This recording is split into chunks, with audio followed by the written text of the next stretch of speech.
Hello everyone, today I'm gonna give a presentation about my research domain. This is a survey on behavior recognition using Wi-Fi channel state information. This is the outline of my presentation. The first part is a background of the traditional activity recognition systems. I will compare their advantages and disadvantages versus channel state information recognition system. Then I will give a basic introduction to the concept of Wi-Fi channel state information. Then I will talk about the current researches regarding using Wi-Fi channel state information to do the human activity recognition. What's next is the evaluation of different machine learning methods to do the human activity classification. At last, I will give a brief discussion about the shortcomings of the Wi-Fi channel state information-based behavior recognition system and what can be done to solve the problems and the challenges. Well, human activity recognition has gained tremendous attention in recent years due to numerous applications that aim to monitor the movement and behavior of human beings in indoor areas. There are two main current activity recognition systems. The first one is the system using wearable devices. Well, you can imagine using wearable devices is cumbersome because you have to always wear it, and it may not be possible for many passive activity recognition applications where the person may not be carrying any sensor or wireless device. Another system is the camera-based system. But the line of sight requirement is a major limitation for such systems. What's more, the camera-based approaches have privacy issues and cannot be employed in many environments.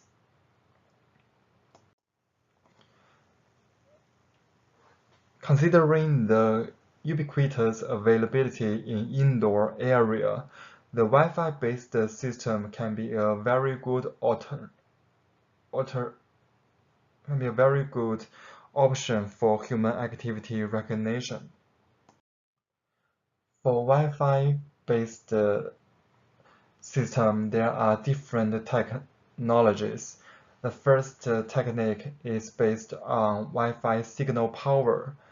The received signal strength has been used successfully for activity or localization of wireless devices using Wi-Fi fingerprinting techniques. But the RSS is very unstable and it cannot capture the real changes in the signal due to the movement of a person. It's mainly used for localization and tracking. Well, another technique uses modified Wi-Fi hardware. Well, using a modified Wi-Fi hardware can be costly and impractical to deploy in the real world, so it's not very applicable. Then let's talk about the basic concept of channel state information of Wi-Fi system. Now the current wireless devices, most of them are using multiple input, multiple output system. By using the MIMO technology, it's possible to increase the diversity gain, array gain, and multiplexing gain, while reducing the co-channel interference. The modulation used in IEEE 802.11 is OFDM, where the bandwidth is shared among multiple orthogonal subcarriers. Due to the small bandwidth of every channel, the fading that each subcarrier faces is modeled as flat fading. Therefore, the small-scale fading property of the channel can be mitigated. This makes channel state information more stable than the signal strength. However, there are also limitations and errors of the Wi-Fi system. First, the amplitude of CSI is generally a reliable metric to use for feature extraction and classification, but it also changes with the transmission power and the transmission rate adaptation, which is not the same for the whole time.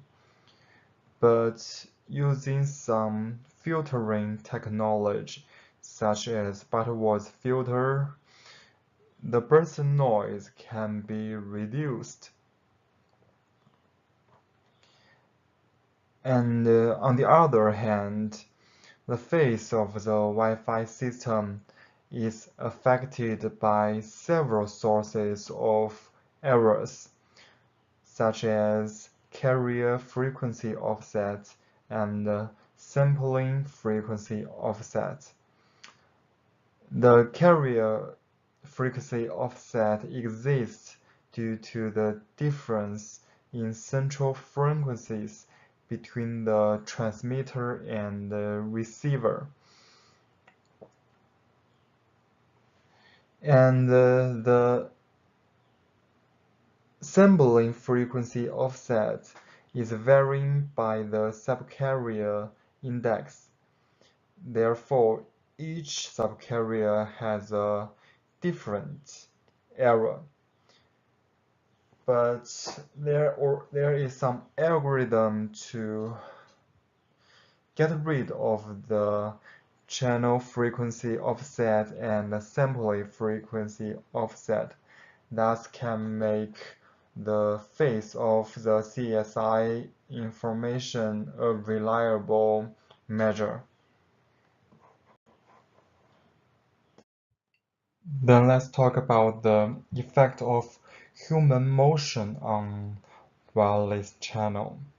The movement of the humans and objects can change the multiple characteristics of the wireless channel, and hence the estimate channel will have a different amplitude and phase. The CSI amplitude for one subcarrier and all antennas related to a person walking and sitting down between Wi-Fi transmitter and receiver is illustrated in the figure below.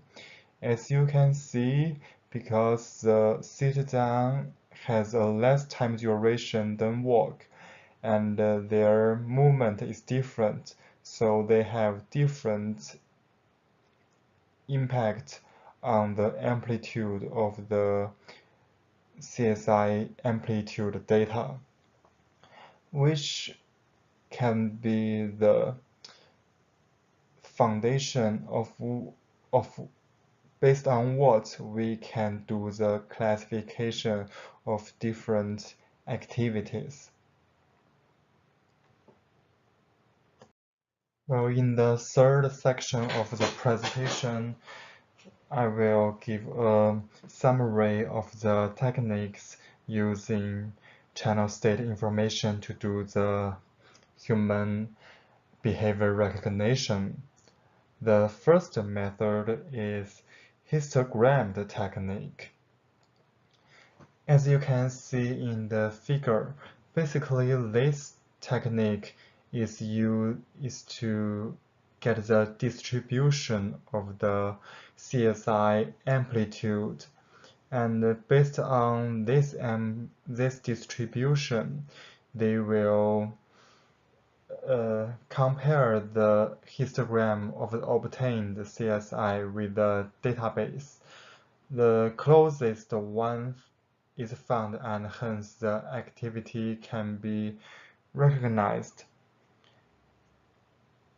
It gives some good results, but this technique is very sensitive to the environment change and cannot perform good in different environments. Well, the second technique is called CARM. In this method, first you need to do the denoise of the CSI data. And because the author claimed the traditional filter method like Butterworth's low-pass filter is not good for the CSI data, so they propose principal component analysis to reduce the noise. And they claim the first principal component is discarded to reduce the noise, and the next 5 ones are employed for feature extraction. They also say because the channels are orthogonal, and the principal components are orthogonal, so the next 5 principal components also contain the information of the influence of human activity on the CSI data. After the principal components, the CRM adopts feature extraction. They uses 2 methods to do the feature extraction. The first one is fast Fourier transformation, which can get you the spectrogram. That is the frequency of the wave as the time passes. They also use the discrete wavelet transform to get a 27-dimensional feature vector. This 27-dimensional vectors is divided to 3 sets. The first set is the energy in each wavelet level, representing the intensity of the movements with different speeds. The second set is the difference in each level between consecutively 200 millisecond intervals.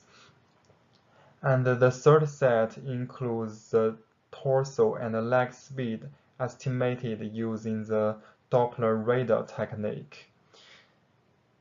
After the feature extraction, they use some support vector machine or hidden Markov model and deep learning to do the classification. And you can see in CARM method, there are mainly pre-processing and feature extraction. Basically, they handcraftedly choose the feature for the classification, which can cause mainly information loss and computational cost.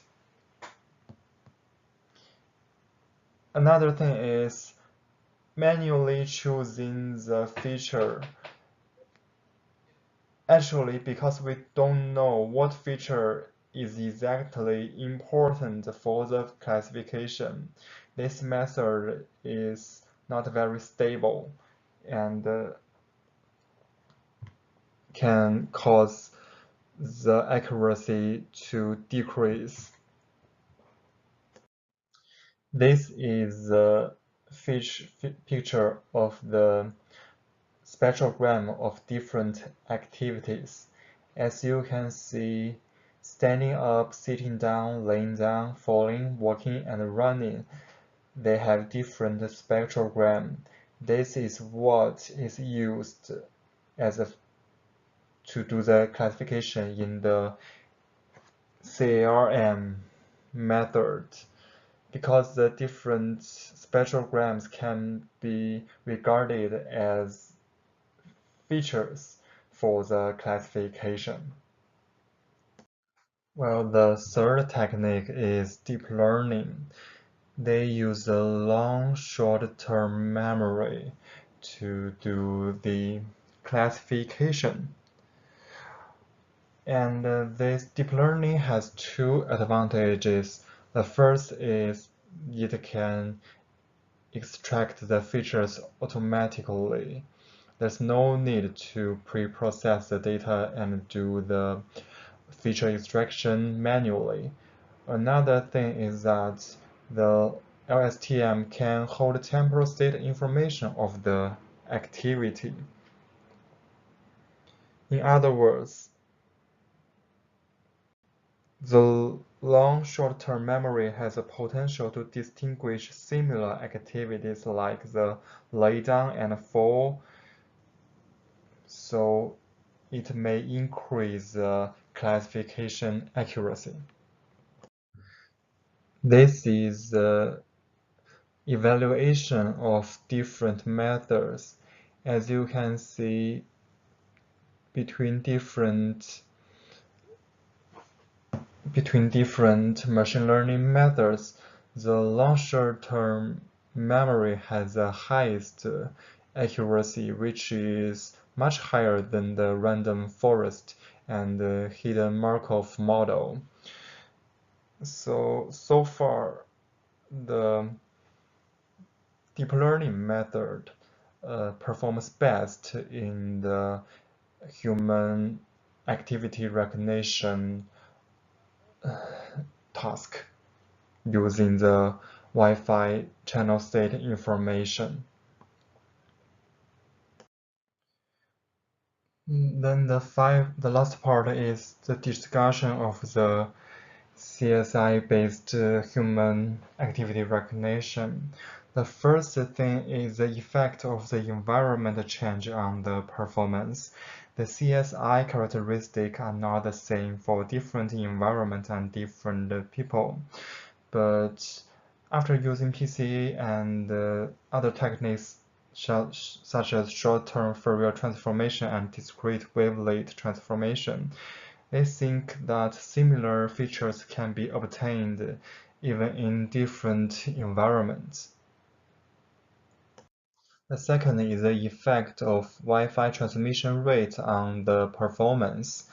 The rate of transmission should be high enough to capture the activities that are done quickly. But the high transmission rate can also increase the cost of computation, so a trade-off should be considered. Normally, the 1 kilohertz is suitable for the activity recognition task. And the third thing is using CSI phase information. Currently, most papers just use amplitude to do the recognition. But after the correction of the phase, it also contains information about human activity. So in the future work, the phase may be used for the classification task.